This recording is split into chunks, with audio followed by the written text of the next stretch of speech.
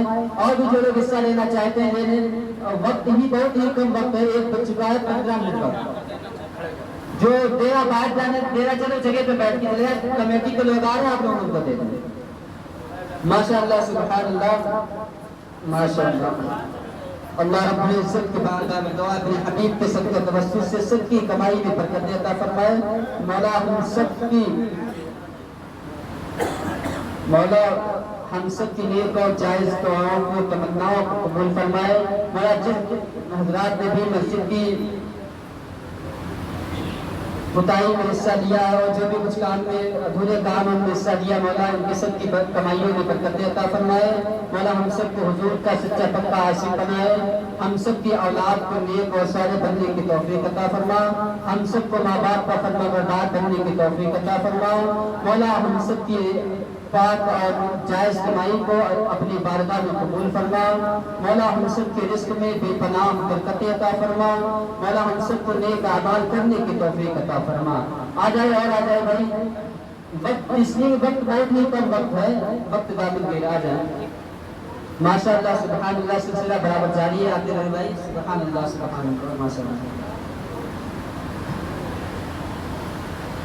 اور صدقے کی بات ہی چل رہی تھی کہ صدقے سے اللہ رب العزت فرماتا ہے کہ ایک اگر نیکیاں پوری دنیا میں ایک پیسہ بھی خرچ کرے گا تو اس کو میدان محشر میں نیکیوں میں اعمال جو نامہ ہوگا وہ نیکیوں سے بھر جائے گا. اور ایک حدیث پاک میں جو اللہ کی بارگاہ میں 1 روپیہ بھی صدقہ کرتا ہے اللہ تبارک و تعالیٰ اس کے لیے جنت میں ایک محل بناتا ہے. ہم دنیا میں 1 پیسے کی 1 روپے کی اوقات ہمارے نزدیک کیا ہوا کرتی ہے. 10-50 روپے ہر انسان دنیا پان کا کے دھوپ دیا کرتا ہے. لیکن یہی 10-50 روپے اگر ہم اور آپ اللہ کی بارگاہ میں خرچ کریں گے اللہ کی راہ میں خرچ کریں گے تو یہی روپیہ اور پیسہ ہمارا میدان محشر میں نجات کا ذریعہ بنے گا. یہی روپیہ پیسہ ہماری بخشش کا ذریعہ بنے گا. یہی روپیہ اور پیسہ میدان محشر اور قبر کے اندر نور اور برہان بنے گا. یہی پیسہ ہمارا. لیکن اسی پیسے کو اگر ہم شراب کے اڈوں پہ ختم کریں گے اور اسی پیسے کو اگر ہم اور آپ غلط کاموں میں فضول کاموں میں لگائیں گے تو یہی پیسہ آقا کریم صلی اللہ علیہ وسلم کا فرمان ہے. آقا کریم فرماتے ہیں کہ اسی پیسے کو اللہ رب العزت پگھلائے گا جہنم کی آگ میں. پھر پگھلانے کے بعد ان کی پیشانیوں میں داغا جائے گا اور پیشانیوں میں ان کی داغا جائے گا. پیشانیاں ان کی اس طریقے سے ہانڈی کھولا کرتی اس طریقے سے ان کی پیشانیاں کھولیں گی. تو اللہ رب العزت